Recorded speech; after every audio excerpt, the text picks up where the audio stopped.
Before we get to our show, here is a podcast we think you're going to love. Ted Bundy, Jeffrey Dahmer, Ed Gein, Eileen Wuornos. Edmund Kemper. Do all of these names sound familiar to you? We bet they do. Well, you're never going to hear them on our podcast. Nope. I'm Brittany. And I'm Justine. And we're the hosts of It's About Damn Crime, a true crime podcast focusing on cases featuring people of color. And if you're looking for serious storytelling, this is not the place. No.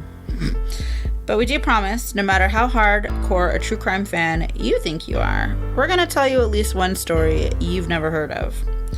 So give us a listen on Apple Podcasts, Google Play, basically anywhere you can listen to podcasts. Or you can always check us out on our website at www.itsaboutdamncrime.com. And remember, there's a lot of desert out there. Sure is. Yep. Cheers.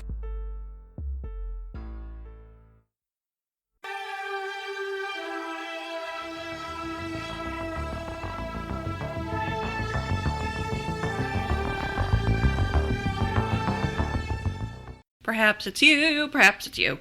Perhaps. Keep saying that's great. Oh, it's so bad. Hello, 5 listeners. Welcome to the Perhaps It's You podcast. Perhaps 6 listeners. Perhaps 8 listeners. Perhaps. Could you imagine if 8 people were responsible for our 13,000 downloads we have so far? Maybe. They're very dedicated to our podcast. Maybe. No, they're unique downloads though, so it can't be. Well, unless they have a lot of IP addresses. Maybe it's just us watching on That's various computers. The real mystery. How many libraries can Liz go to and download her own podcast over and over again? Over and over and over. So that to get those numbers up. Yeah. We need those Casper mattresses. Please. Yeah. Did we ever get any mattresses? No. Did we ever get a LaCroix sponsorship? No. God damn it. No mini egg sponsorship yet. Screw you, Casper. This is an unofficial Unsolved Mysteries rewatch podcast. Sure is. We're pre-recording this episode so that I don't have to drive to the city on Super Bowl weekend. Which, think about how smart that is. Real smart. Yeah, I mean, you'll probably just not leave your house, I'm It's assuming. almost as if you died and came back. To be so smart, you would have that idea. Almost. I had a life review, and I was given all of the knowledge in the universe, and I asked... You bolted up in the hospital bed, and you went, I don't want to drive anywhere Super Bowl weekend. And people were like, yeah, this girl's so smart. This girl's a goddamn genius. Good thing she almost died. That's a little reference to episode 19. We still haven't pinned Liz under a truck so that she could get the answer to our mysteries. Terrible. Liz is being a little selfish and not... We're never going to find out who killed John Bonet that way. Not volunteering to be pinned under a truck. Not like I could do it, but... We're a little... perhaps delirious. Maybe. I have no excuse. You've been sick all week. I feel like this episode is going to be so short. It's going to be so we might as well just be slap happy and drag it out because there's not that much happening in we're on episode 20 if you're following along. We're getting pretty close to the end of season 1. I thought we'd never get here, but here we are. Yeah. Didn't we just start this? It seems like it. We've got just a few more episodes left in the season, then we move on to season 2. We still have no idea what we're doing, so how are we on episode 20? I have no idea. People are still listening to this. Yeah, we really do. This garbage. We really do appreciate it. I mean, I don't know what that says about you, but thanks. Hugs. Big internet hugs. Yeah. So maybe you watched on Amazon Prime, you watched episode 20. Do you have any updates? Oh, I was going to add, I haven't tried this yet, but apparently if you have a Roku, there's a Roku channel, which I didn't even realize, and I have a Roku. I didn't realize I had its own channel. But you can watch Unsolved Mysteries that way, and they're packaged differently. Yeah, it's not like Amazon. So that is a way to watch Unsolved Mysteries, but it won't line up with what we're doing. Yeah, sorry. I haven't looked at it yet to see how it's different, but... Oh, I wonder. It's nice that there's more Unsolved Mysteries. I know it's on Hulu, too, but I think that's the same as the ones on Amazon. I believe it is. Look, we're doing it the Amazon Prime way because there are evil overlords. They control everything that we do. They know everything that we do. Yeah. Do I still get my 2-day shipping? Yes. Yes. I mean, what choice do we have? Really? I need my vitamins. In 2 days. In 2 days. And they don't have them around here. I need the random shit I buy on the internet now. No. Preferably not by drone, but I don't know. Maybe. Maybe. We'll see. So, should we jump into this? Do we have anything else to say? I have nothing. Is Bigfoot a ghost? Do we want to talk more about whether or not Bigfoot may be a ghost? I could laugh about that forever, but I don't actually have anything more to say about it. Because that's it. It's just Bigfoot. Bigfoot could be a ghost. That literally was the conclusion of the article. Don't you see? Bigfoot is a ghost. This explains it. Do ghosts make footprints though? Oh, that's a really good because question. That's like the biggest evidence. Is like all the footprints people find. I don't know because I only skimmed the article. I only read the headline. So. Anyway. I mean, I do ghostly footprints. That's a question for Dangerous Linda. That's not a question for me because I don't know. Write this down. We'll ask Dangerous Linda. Or when I die and I get an answer, ask any question. I'll say, do ghostly footprints? And then I'll be like jolted back to my body. And then you can let us know. Yeah. Write that on your hand so you'll never forget. You need to... Like I used to write my homework in high school where it's like, oh, okay, read chapter 23. Yeah, on your hand. Yeah. People be like, why do you have written ghosts? Is Bigfoot a ghost on your hand? Someone's sitting next to you on the bus. They're like, is Bigfoot a ghost? Is Bigfoot a ghost? Do you need help? I mean, that does seem like a cry for help. But maybe not. Maybe Bigfoot is a ghost. Maybe he lives on the Queen Mary. Maybe. If only Robert Stack was alive for this revelation, they could have had the best Unsolved Mysteries segment ever about exploring whether or not Bigfoot was a ghost. Maybe that'll be on the reboot. We can only pray every single day. Let's write them some letters. It's the only option. Yeah, let's just get into this. Episode 20. Episode 20. Called the Lackluster episode. Not as bad as episode 19. Really? But I don't... Did you enjoy Billy the Kid? Oh my God. We're talking about Billy the Kid in this episode. No, I did not enjoy Billy the Kid so much that I, for some reason, thought you were doing that segment. You convinced yourself that I was going to do it. I arrived here today to record, and you were like, and Smith is I'm glad I don't have Billy the Kid. And I was like, wait, yes you do. But no. No, actually. No, she don't. I do. But that's the power of denial for you. Yep. I really didn't want it. It's so long, and it's so boring. I would have quit this podcast if I had to do near-death experiences and Billy the Kid. What have we gotten ourselves into? Just a moment of silence for what we could be doing with our time. And instead, I'm like going like, fuck, now I have to learn something about Billy the Kid right now. Yep. Oh. Well. Let's just get this over with and move on with our lives. So our first segment is not about Billy the Kid. It is a wanted. You know we love those too, so. True. So May 1987, Denver, Colorado, 2 a.m. Two vehicles collide. One driver flees the scene. 2 minutes later, the police arrive to investigate. When they searched the abandoned truck, and I wrote down music. The music that's playing is a remixed version of the Unsolved Mysteries theme song. Yeah, it's catchy. It was catchy. It was very nice. Inside the truck, they found a bloody jack handle and a room key for a local motel. Which is like leaving clues in a game. You know what I mean? Like when police find clues, it's not usually the bloody murder weapon next to a hotel key. The key of where you need to go. Yeah, it was not. This is something from Agatha Christie, but anyway. In the hotel room, they found a pair of pants and a sweatshirt, both covered in blood, still fresh. The police traced the abandoned truck to a man named Don Smith from Southern California, but the driver who ran from the collision was black, so... It was not Don. It was not Don. At this point, it's really not clear who checked into the motel. All they tell us is that the person was named Larry Monroe. We don't hear if the man was black or white, so if it was Don or if it was this guy who later fled the scene. Stranger. They're not exactly clear in the episode, but next we hear about Don Smith, who is the owner of the abandoned truck. His wife had not heard from him in 12 days, ever since he had left home to go on a cross-country trip. He had a very bushy mustache. He's not my pick for MVM, but it was a good mustache. It would be my pick in a different episode, but he gets beaten in this episode. I have a different pick. I do too. We'll see if ours match up. This reenactment was also hilarious. Like, the cars collide, and then the guy in the other vehicle gets out and is like, hey! And you just see this guy, like, jump out of the car and run away as fast as he can. It was pretty funny. So Don lived in Hammett. Oh, hi, Lenny Briscoe. Hi. Someone just burst in here, and it's fictional Law and Order detective Lenny Briscoe in dog form. Okay, so Don lived in Hammett, a small town in Southern California. He was feeling down because he was unable to work, so he decided to cheer himself up by going on a cross-country trip to visit relatives. He only brought his 2 Labrador retrievers. He was anxious to see his daughter, Brenda, who lived in Idaho. Apparently, Brenda was Dawn's daughter from a first marriage. The divorce was bad, and her mom didn't want Brenda to be around Dawn, and they spent most of her life apart.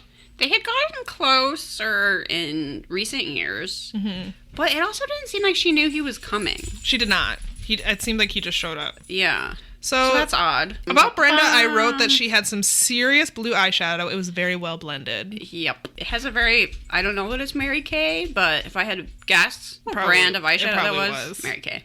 There's a black and white photo of Dawn, or I think he's holding Brenda as a baby. Yeah. If you could get me a screenshot of that, because I love that living room. I love the curtains. Good. It's got this whole atomic vibe. He's got like a super cool lamp. I would kill for all that stuff. Totally. I'm sorry that this podcast is a joke, and this will be, guys, this is our last one. We're signing off after this, episode 20. We can't even make it to the end of season 1. We're done. Because I cannot control my mutt of a dog, despite saving him from heartworm worms. Thanks for nothing, Leonard. I can't. So, like our last episode, the ladies in this episode have some serious 80s fashion going on. Yeah, it's permtastic. It's pretty good. Yeah.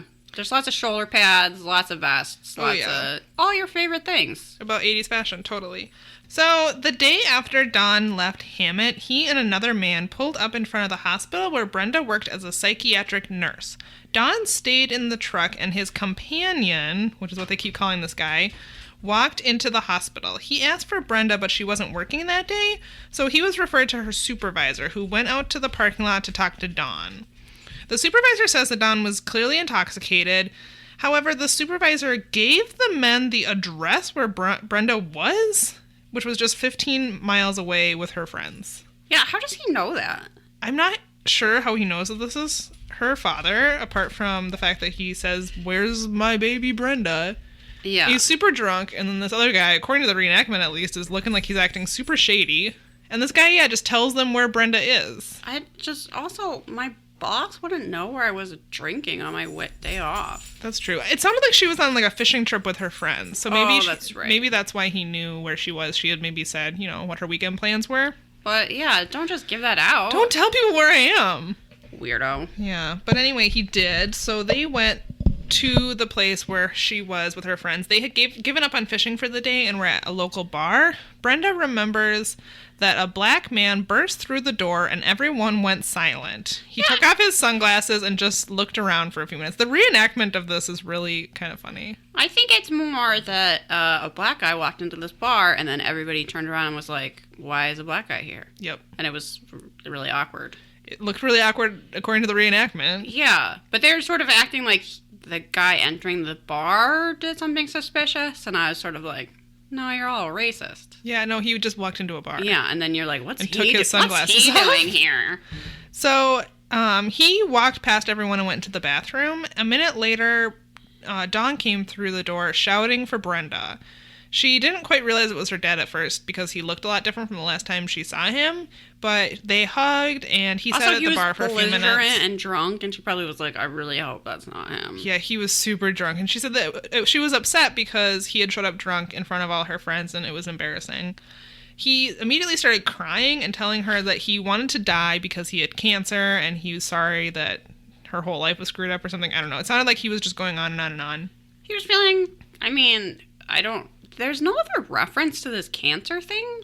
No, none. So there also wasn't was he an alcoholic? Like, they didn't really talk about why he was just drunk. She mentioned at one point, I didn't like him when he was drunk, but he didn't drink that much. Yeah. But she also doesn't have a very close relationship with him and doesn't live by him. No. So I don't exactly know how she would know that.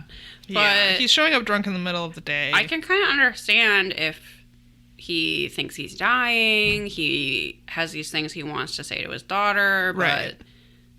He's had a little bit more than he should because he's upset, and now he can't, really coherently make the statement of, I wish, things have been different. Mm-hmm. That does sound like how it went down. Yeah. But anyway, his companion came out of the restroom and walked past them and went back and sat in the driver's seat of his truck. She said that he looked annoyed. I don't know. Brenda started getting frustrated with her father. She told him to go get a motel room, sober up, and come back and they can talk about these things tomorrow. I feel like it's very reasonable. It's reasonable, yeah. So he became belligerent, so she ended up leaving. She didn't speak to him again, and she really regrets that. She wishes she had more patience with him, but I think her reaction was reasonable. And in retrospect, it's sad that that's the last time she saw him, but it certainly wasn't her fault that it went down that way. No, I mean, I can see why she was like, "Oh, I should have tried harder to listen," and I wish I had been more compassionate towards him, but you never know. She didn't even know he was coming. This is like totally out of the blue. And he was super drunk and belligerent, and I don't know and she was saying that anyone else would react differently. I'll talk to you about it tomorrow. Yeah, when you're sober. Up. Like exactly. that seems reasonable to me. So I felt bad for her that she it was sad. Felt guilty about it. The last time she saw him, it's not her fault, but you can understand why she would feel that way. So soon after, Don's body was found in a wooded area in a suburb of Denver called Twin Falls by some people who were out for a walk. He was a John Doe at first. An autopsy revealed that he was bludgeoned to death. There was a wine bottle found near his body. The Twin Falls Sheriff's Department didn't know who the body was until they heard about the 2-car collision in Denver and the missing man. The Denver police issued a homicide bulletin, and we hear from someone in the Sheriff's Department who I wrote needs MBM. Is this your pick? No. This is the guy who had very poofy hair and a matching kind of poofy mustache, and he was wearing aviator sunglasses that he didn't take off for the interview. I wrote, he looks like a character from Super Troopers. Yeah. So I liked his mustache, but I didn't... I'm going to confess right now that I kind of skipped through the Billy the Kid episode because I didn't have time to watch this one. So I don't know if your pick was from that segment. It sure is. All right, well, I'll have to go back and look at it. So this guy suspected right away that it was the missing homicide victim, and fingerprints confirmed that that was Don. Police began to piece together the events that lead to Don Smith's murder. At least that's what Robert Stack says happened, but really they don't know much. On May 11th, when he left home, he ran into trouble with the trailer he was towing. Outside of Las Vegas, he arranged to leave his trailer with a local man. And that's about all they know. Yeah, that's not helpful. Did he know him? Were they friends? I don't know if it just like broke down in front of someone's house and he was like, Can I leave this here? I'm not really sure. But so they have a couple of theories. One theory is that he picked up a hitchhiker near Las Vegas. At some point, he began drinking. The day after he met with Brenda, Don turned up in Park City, Utah. He called his sister in Vancouver, asking her to wire him $200. When he picked up the money, he was accompanied by a man who looked exactly like the man Brenda saw in the bar. Police theorized that the hitchhiker murdered Don when he stopped to let his dogs out. It's not clear why they think this. Maybe because there wasn't blood splatter in the motel room. Because, very importantly, we don't know what happened to the dogs. Yes, I wrote that down too. What happened to the dogs? Also, several people on Unsolved.com had logged in solely to say, what... Is there any news on the dogs? What happened to the dogs? Pretty much. Yeah, I guess I assume that maybe that's why they thought... Maybe because the dogs were missing... That's why they thought he had stopped to let the dogs out, and that's when he was murdered. Where are the dogs? I know. I wondered what the motive could be, and I thought... I hope he wasn't killed over $200. This is the only thing I could think of, and this is total speculation, but if he did pick up a hitchhiker and he was an alcoholic, and the hitchhiker saw an opportunity to take advantage of someone who was totally wasted... he could have said, get me $200 or get me as much money as you can. And then he got the $200 from his sister and then somehow ended up murdering him. It seems like the murder was a little unnecessary, but the only thing I could think of was a hitchhiker who saw an opportunity to take advantage of someone who was drunk. Belligerent, sloppy drunk, just take his $200. Yeah, He's you an don't old really man. need to kill him. So that's the part that's confusing to me is why murder him. But I don't know. There's a composite drawing that was created, but there's no update, and it doesn't seem like this has ever been solved. No. So also a note: this is not the worst drawing that we've seen on this show, not by far. No, it's not great either. It's not great either. And it kind of looks like he has like cat eye eyeshadow. Yeah, a little bit. There are people on Unsolved.com claiming that this sketch looks like Obama. It absolutely fucking does not. I'm looking at it right now, and it looks nothing like Obama. Check yourself. Check your fucking self. Not every black man with a slim frame looks like Obama. Yeah, they did say he was tall and slim, maybe 6 feet tall. But I saw multiple people say that, and I wanted to smack them on the back of the head. That it's ridiculous. Is where the resemblance Someone is. was even like, oh, I had to look up where Obama would be at this. I was like, Jesus Christ. yes, it was Obama. That's so ridiculous. He killed a man over $200. And afterwards, he met up with Hillary Clinton after she rolled those boys onto the tracks. Oh my God, you will blame him for anything. Okay. So that brings a frustrating level to this mystery. But no answers. No answers, though. This one's unsolved. I'm going to say, it from my heart of hearts, Obama was not involved. We can say for certain. I can say really, really certainly. I would bet my life on that one. Everything else, up in the air. Yeah, Who it's knows? a weird one. I feel bad for the daughter, who clearly feels guilty. I know. It was sad, and she had just gotten, like, a relationship with her father, and then this happened. Yeah. So, it's really sad. And clearly, he kind of regretted the way things had gone with them, so... Yeah, he didn't seem like he was in a good place. He did care about her, and I hope she can kind of take that away from the situation, that it was important to him to see her, and he loved her, but... Yeah, it's unfortunate that that's the way things went down, and no one knows what happened to him. And no one knows what happened to the dogs! Damn it. I assume they went and someone picked them up and they lived happily ever after in a nice home. Probably. Let's talk about Billy the Kid. No, let's not. Can you tell that I was like, so what else can we say about this first I'm going to have mystery? almost nothing to contribute to this. I've watched this episode before. And you're like, I didn't really want to rewatch I'm it, not so I sort rewatching of skipped through it because I knew Liz was covering it. And so I was there's in my confession. such denial that I thought Samantha Little did I know. covering it. Liz wasn't Good planning. thing we talked about this ahead of time, because Uncovering it. right now would be a really awkward moment where we both were like, I thought you were doing it. Wait, But you're doing Billy the Kid. But you're doing Billy the Kid. No, but you're doing Billy the Kid. But anybody but me is doing Billy the Kid. Let's just skip it.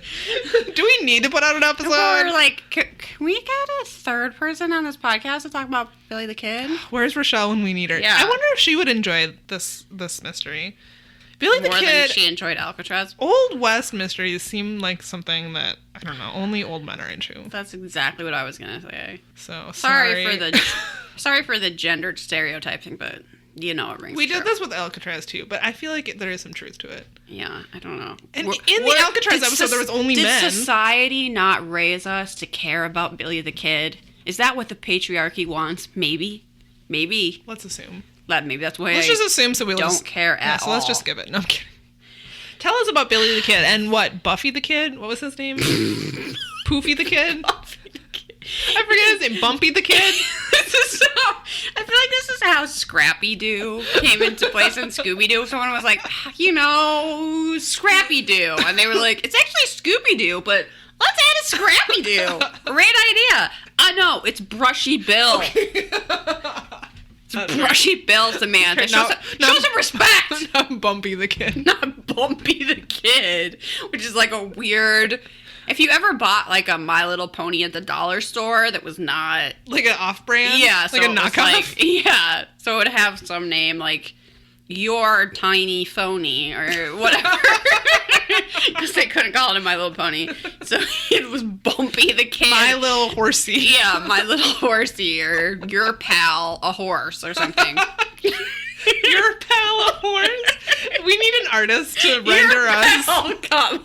A horse. Someone out there who's good at illustrating, please draw up a box. A little gift set that comes with a little Samantha. And then Your Pal, a horse. And then also a little bird. Would it be a question? A little bird A ghost bird? From the state fair. I would like to also come in that set. Yes. Would it be a question? Your Pal a horse? Your pal? Is it a horse? Is this horse your friend? Or is it going to kick you in the teeth? Feed it some apples and find out. We would be great toy developers. I think I would be pretty good at that, actually. Call me. Toy developers. Toys R Us. Give me a ring. I know you're closing like a lot of stores. Call but us, also girl. Call me. We could turn it around. We could turn it. Are we really just putting off talking about Billy the Kid? The Perhaps It's You merch line. I found out recently that So my brother got a creepy crawler oven at a thrift store. Yes, creepy crawlers. And I heard this and I was like, let's make creepy crawlers. And I was like, oh, we should make creepy crawlers and then we can include them in stuff we like send to people, like send to our patrons. I just thought it would be really funny to also get some creepy crawlers. And then so I was looking into the goo. Like, how can I get some goo now? Surely they just have that on Amazon. Yeah, or eBay. No, because it's like extremely toxic. And then I was like, oh yeah, maybe you shouldn't give children like a tiny oven that you put a metal plate in. And heat up chemicals. And heat up toxic chemicals to make bugs. Maybe that was a bad plan. Maybe. Damn. But I do have a creepy crawler oven now.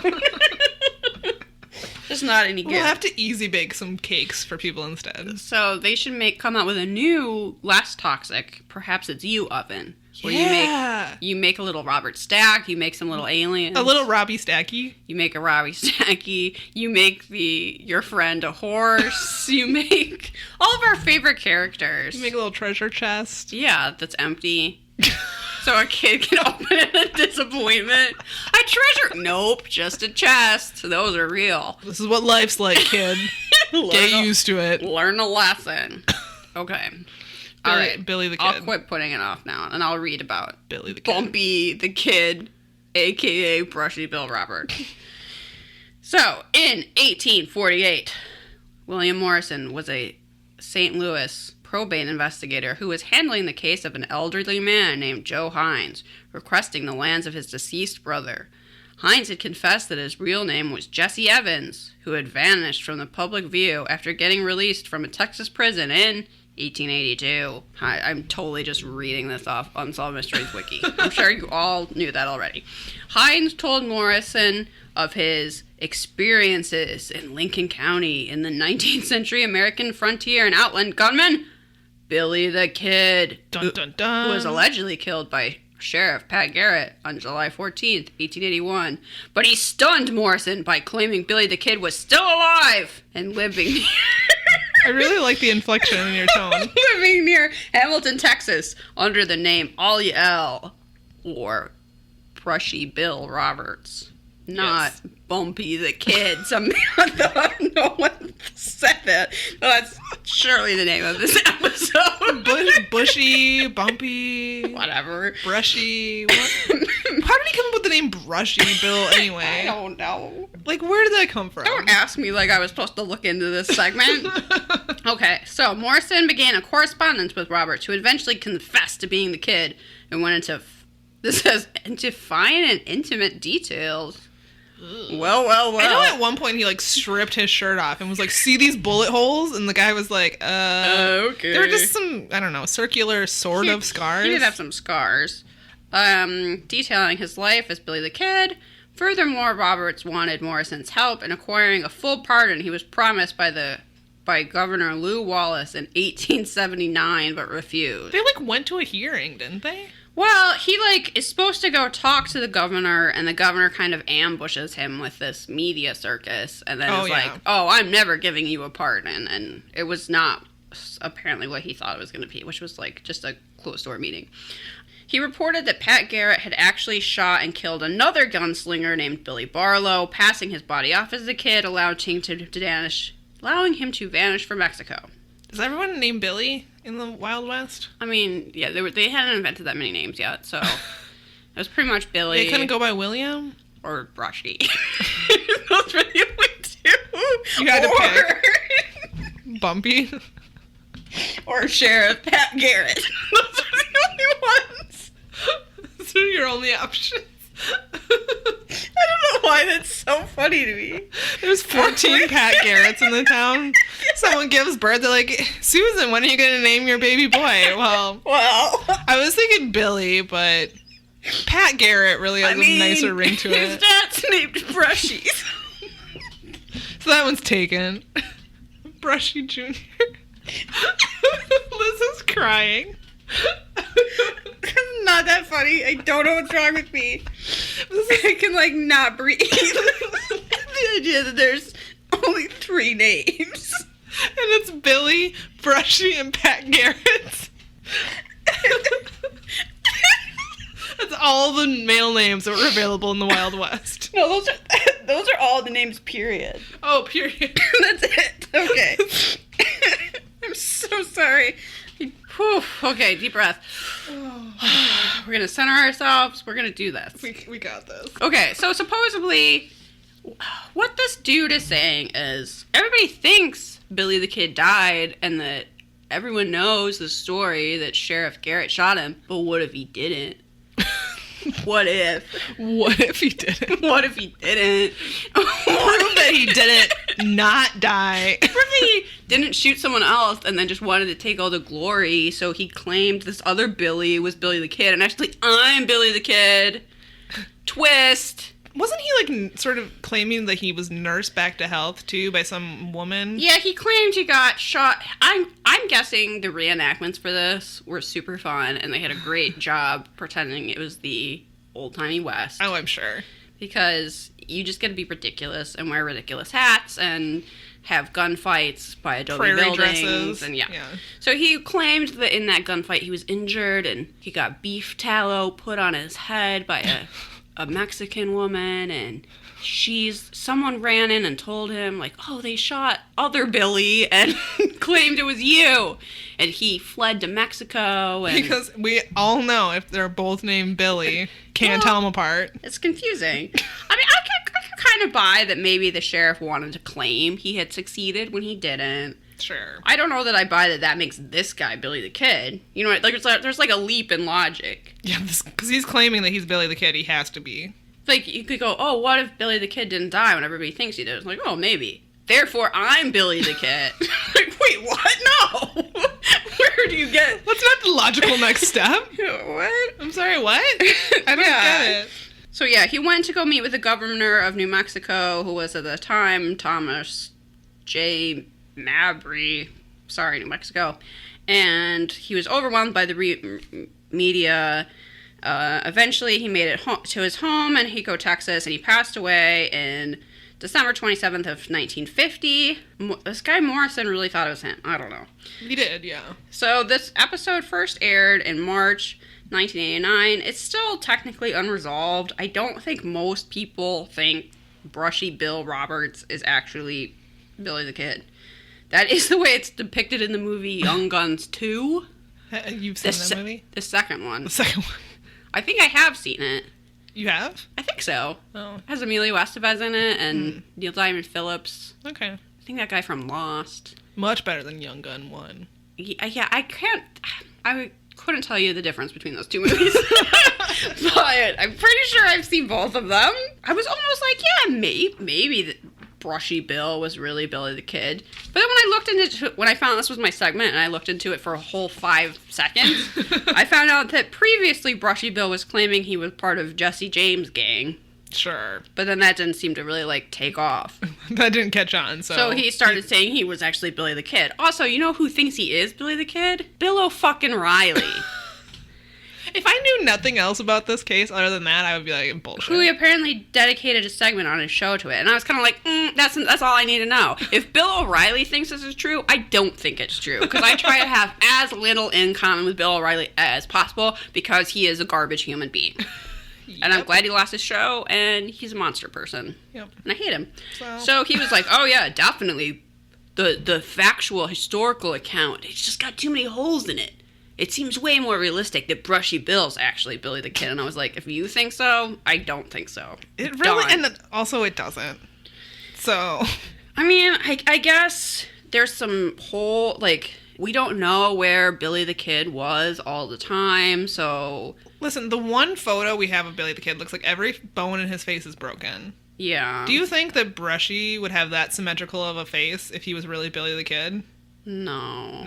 Also, for this guy to really be Billy the Kid, he would have to be 20 years older than people really thought he was. He would have passed away in his 90s instead of in his 70s. Oh. And I'm not sure that anyone that lived that life is fucking living till 90. No, I don't think so.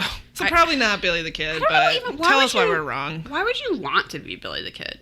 I don't know. Just for the glory cool. of what? I don't know. The groupies? Are there groupies for old Western things? Probably. Stranger things have happened. Well, that's actually very true.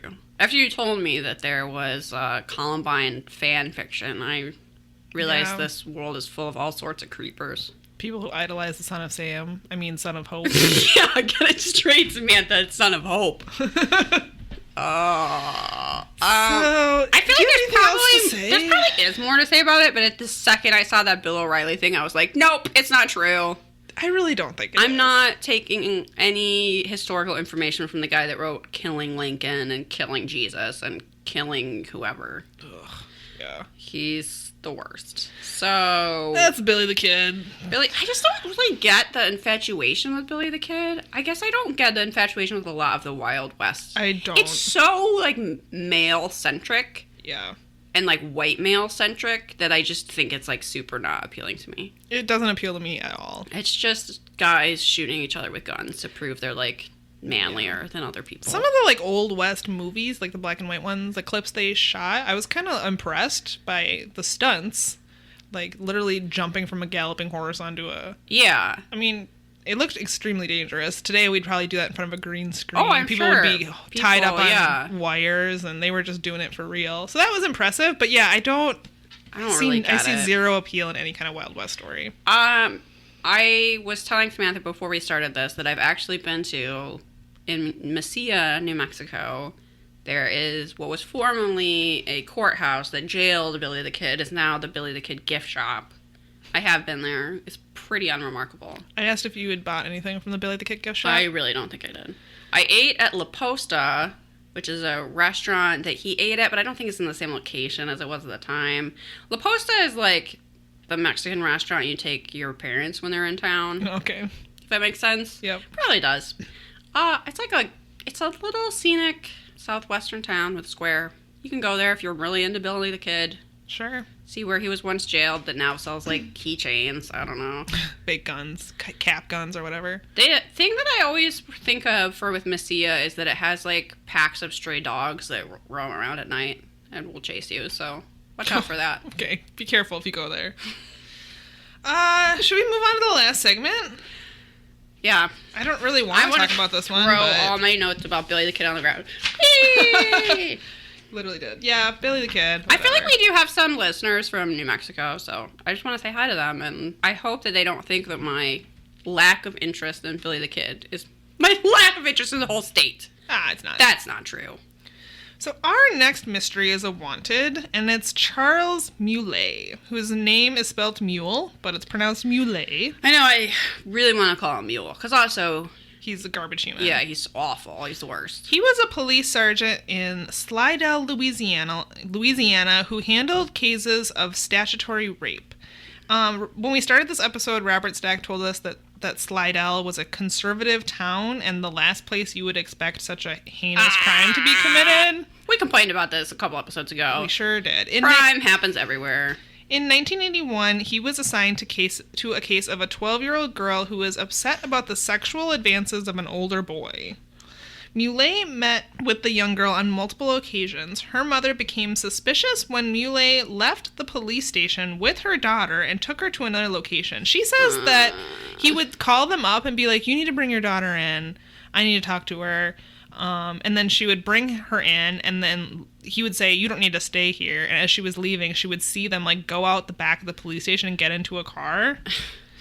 It's so awful that he was taking advantage of her after something else dramatic has happened. It was also clear that people saw him take her.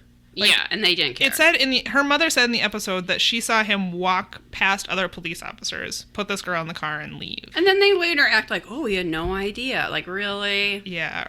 It was later discovered that Muley was taking her to a local Howard Johnson's motel room that he had reserved for undercover work. The girl's parents noted that she began acting strangely after visits with Muley. After 4 months, she finally told her parents that she was being sexually abused by him. A lot of this segment is taken up by them saying how great this Muley guy was at undercover work. I don't really even want to talk about that because I don't think we should be giving him any praise. But he apparently... The only reason that I think, were bringing that up so much was because he was wanted at the time, and they thought he could be hiding in some amazing disguise. Guess what? He's not. So it doesn't... actually matter. He apparently was so good that he arrested the same person 3 times. I think maybe that person could have just been dumb. Like, yeah. I don't know if that says anything about his undercover I guess prowess. unlike that other Master of Disguise, maybe he actually brushed his wig. Yeah, we saw a Master of Disguise a couple episodes ago. In order to gather more evidence, the authorities asked the victim and her family if she would go for one more rendezvous with Muley. This must have been terrifying. This is not how I think you should catch a sexual predator. Tell the victim, who's 12, to go with him another time so that they can catch him. I'm sure that's not how they would do that now. I would hope. I really fucking hope so. I really hope. This time, the room would be used as a trap, with a hidden video camera capturing just enough evidence for prosecution. So not only did they make her go there, but she had to, like, endure more abuse from him. Yeah. I'm sure it was maybe him just telling her to do something, but, like, that's still traumatic. Don't put her through that again. Like, that's horrible. So before the girl could be compromised, Muley, which is the worst. Oh my god. Was arrested. I'm reading this off of the wiki because I couldn't even bring myself to take notes on this. It was really awful. He was arrested on the night of March 1st, 1985 and charged with child molestation. His coworkers were shocked that he had been arrested and charged with such an appalling crime. Except that they saw him taking her Guess what? They found out later. He was doing this all the time to all kinds of other people. Yeah. So they really had no idea? I mean, I'm guess. sure. Yeah, we were shocked. Muley's former partner had the difficult task of having to investigate his case. After learning the truth about the case, she was furious that Muley could have done such a thing to the victim. Through her investigation, she soon learned that the molestation of the 12-year-old girl was not an isolated incident. On September 27th, 1985, he was charged with 25 counts relating to the rape and molestation of 6 young girls. He denied all of the charges and was released on a $150,000 bail.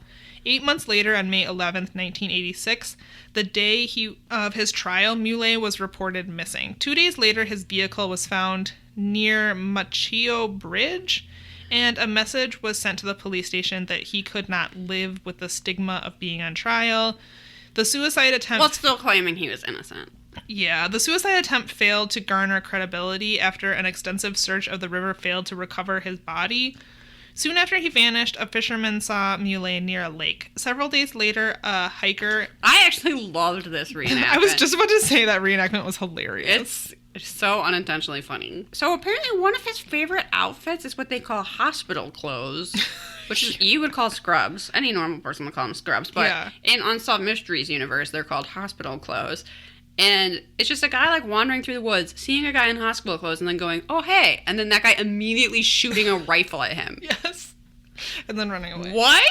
Could you imagine if that happened to you? You're just, like, out in the woods. You're just like, oh, hey, how's it going? And then someone just immediately takes a shot at you. So, yeah, several days later, a hiker in the backcountry passed a man wearing hospital clothing, parentheses, a favorite outfit of Muley's. The man... Who's that their favorite outfit? What? I don't know. I mean, I guess they're comfortable. I don't know. Just wear pajamas, dude. He opened fire on the hitchhiker without making any remark. The hitchhiker was questioned and identified Muley from a booklet of mugshots. 2 years after his disappearance, an anonymous tip led authorities to a trailer near Slidell. The tipster claimed that Muley was hiding out there. However, he was not found. It is believed that one of Muley's police buddies tipped him off. Asshole. Yeah, don't tell me that there wasn't people in this police department that knew exactly what was going on and were covering for him. I mean, I bet there was other police officers in on it, honestly. I bet if they're tipping him off so he can get away. Mm-hmm. It's they're disgusting. Predators too, yeah. Or if they're just covering it up and looking the other way, they're it's awful. Almost as bad, if not worse. Police and people who knew him now believe that he is a fugitive who is extremely dangerous due to his knowledge of firearms as well as his skills with disguises. That's where the episode ends. They theorize that he is living in the Florida swamp, what Robert Stack calls a solitary ramble-like existence, where he's, like, living off the land amongst the trees and, like, wetlands. Guess what? That's not true. That's crazy talk. I wrote down, too bad he wasn't eaten by a gator, which is, I think, would have been a fitting end to him. Yeah, that would have been great. So the result is that he was captured on the night the case was rerun. Thanks to Unsolved Mysteries. Yeah, they reran the episode on July 12th, 1989. Viewers told the FBI that Muley was living in Ocala, Florida, under the assumed name Joseph John Trancina. Muley left the area after the broadcast and was gone for 3 weeks. He was arrested on August 3rd, 1989. Upon his return, Muley was convicted of child molestation, assault with a deadly weapon, and failure to appear in court. He was sentenced to 14 years in prison, but was released after serving just 7. Lovely. I know. I wanted to say that his picture they have in the Unsolved Mysteries wiki that says it's after his 1989 arrest looks like Jeffrey Dahmer. Yeah, it does. It's super creepy. I actually was like, did they put the wrong photo on here? Is this Just Jeffrey the, Dahmer? like, the type of glasses, the haircut, everything. Yeah, he also has the same, like, scruffy beard that Dahmer had. It's weird. And yeah, these aviator-style glasses. It looks just like him. You'll have to do, like, a side-by-side comparison. Yeah, because it's really creepy. Or better. Neither of them. They're both dirtbags. Dahmer or Muley. No, they're both the worst. So, that was it. It's a sad case. And it was really depressing, and they didn't talk about it. They kind of made it sound like in the show that this was an isolated incident of one guy abusing his power. I don't buy it at all. There's no way this could go on for so long, and no one in the police department knew about it. It's really sad because he was a sergeant that was in charge of a lot of sex crimes, and so he had access to vulnerable people. He took advantage of it. He horrible. used a hotel room that was put aside for undercover work. Like, he was not just a police officer and a predator, but he was using his power as a police officer and, like, things he had access to as a police officer to be more predatory.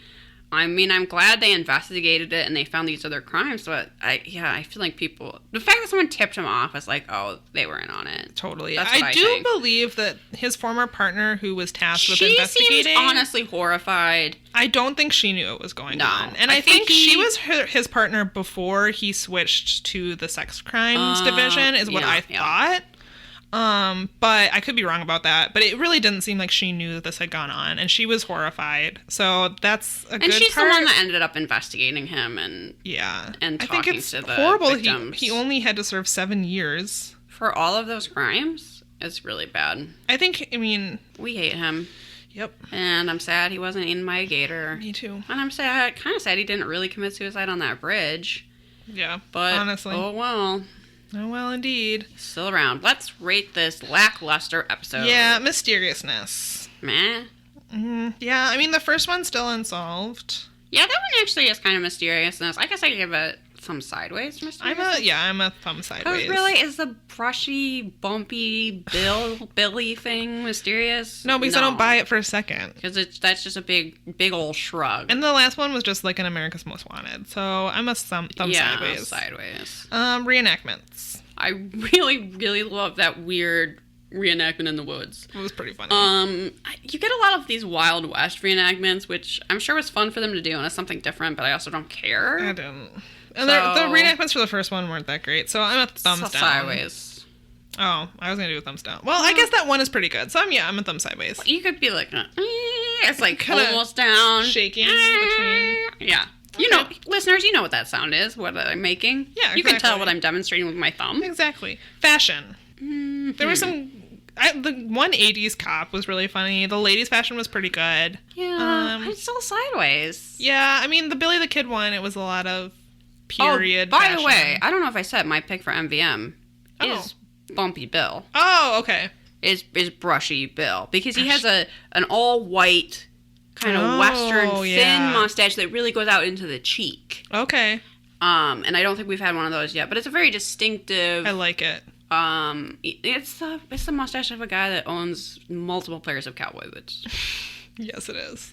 So he's my pick for MVM. Yep, I agree. I would agree with that. So Robert Stack, meh. I don't know. This is such a meh episode. This whole episode is really meh. What do you rate it out of Robert Stack's? I said 2.5, but... I was going to say 2.5. Yeah. Yeah, it's like, meh. I watched it over the summer. It seemed really short. It seems really short. Even with the long Billy the Kid segment. Because it's all fucking Billy the Kid. I know. And who cares? I mean, maybe you do, listeners, but not me. It's all fucking Billy the Kid, and who cares? Yeah. That could be the title of this episode. People go, oh, I'll definitely listen to that. Download immediately. Yeah, Okay.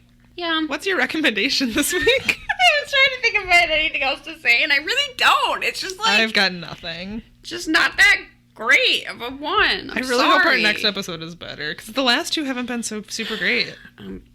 Hank, bear with us, listeners. We need a magic rock to get in here. I mean, we always need a magic rock. We need a magic rock to get us to the top of iTunes. Yes. When our luck changes. The top of the charts. We need to be top. We need to be above cereal. Yes. That's what I'll ask Us, when I'm then cereal. Dying. And the universe is like, I will answer any question. I'll go, how can we beat cereal? And then I'll know. On the iTunes charts. They're like, really? That's what you have all of the answers of the universe. You come back and I'm like, you didn't ask who killed John Benet Ramsey? Damn it, Liz. You didn't ask if Bigfoot's a ghost? You had it written on your hand. Is Bigfoot a ghost? And then I like come back into my body. We gotta pin you under the truck again. Whoa.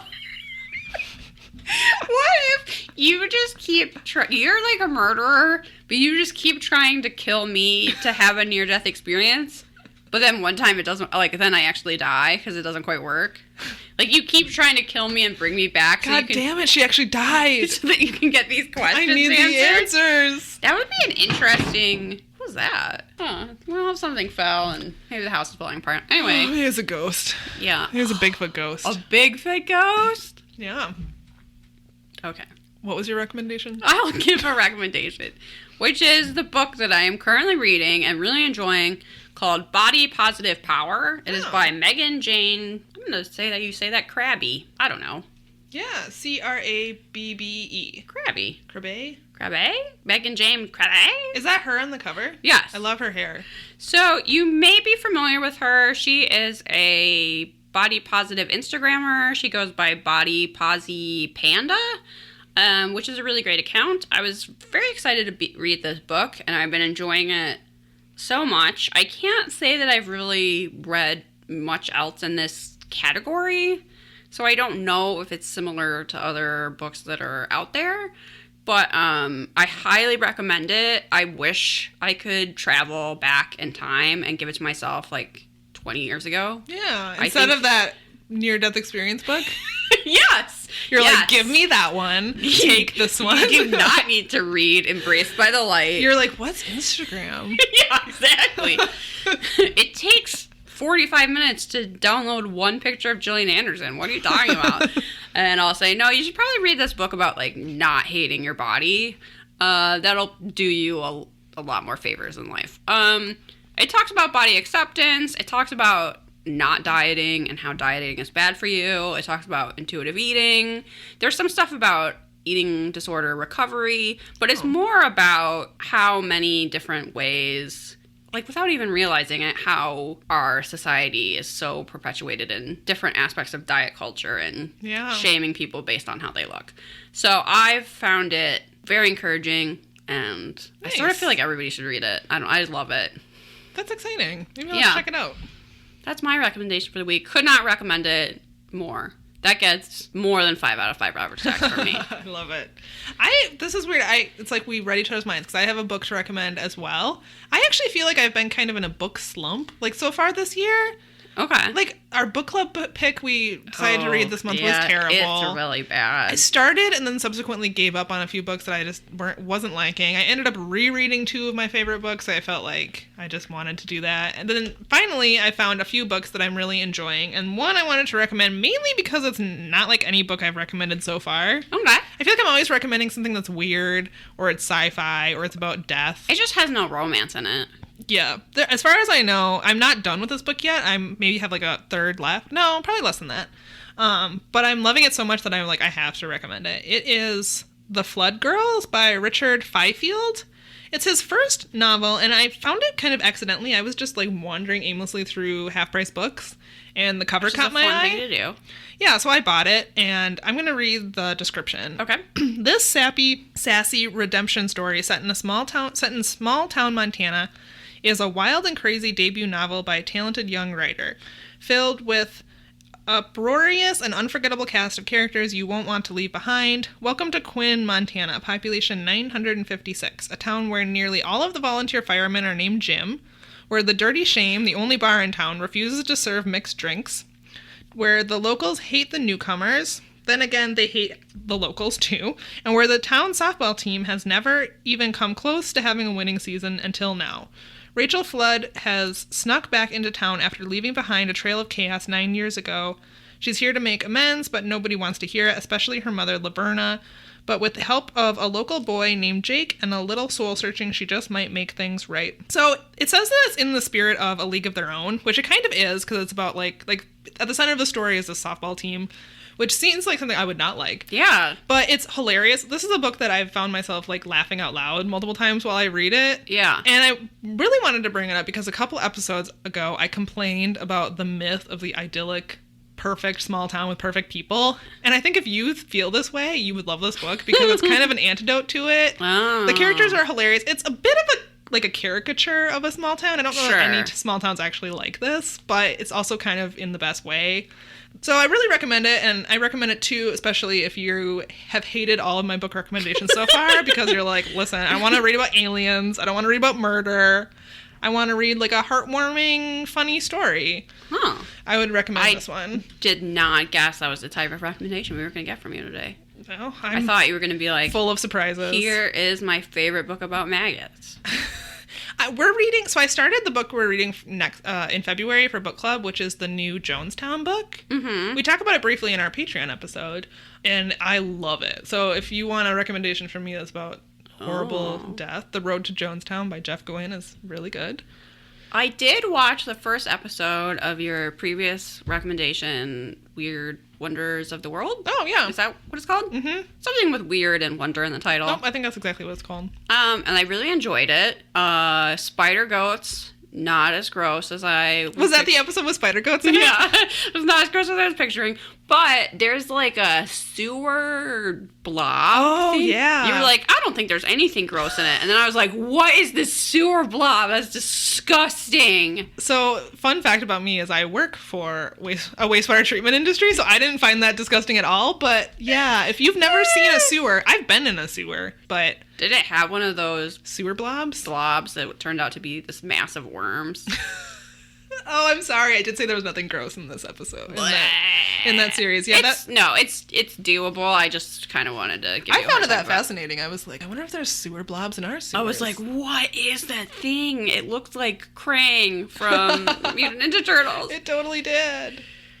Or that ooze from that second that. Ghostbusters movie. I was like, that's what it really was. It wasn't ooze. It was a sewer worms. blob. Yeah. Sewer blob worms. But it was really interesting. So if you want to learn just like cool, weird factoids about the world, then that show's on Netflix. Yeah. Mm-hmm. That's it. Yep. I have nothing else. Yeah, no. I just hope there's not another episode about Billy the Kid. God, I hope not. I'm sure there won't be. What more could you say about him? Unless someone else says they're Billy the Kid.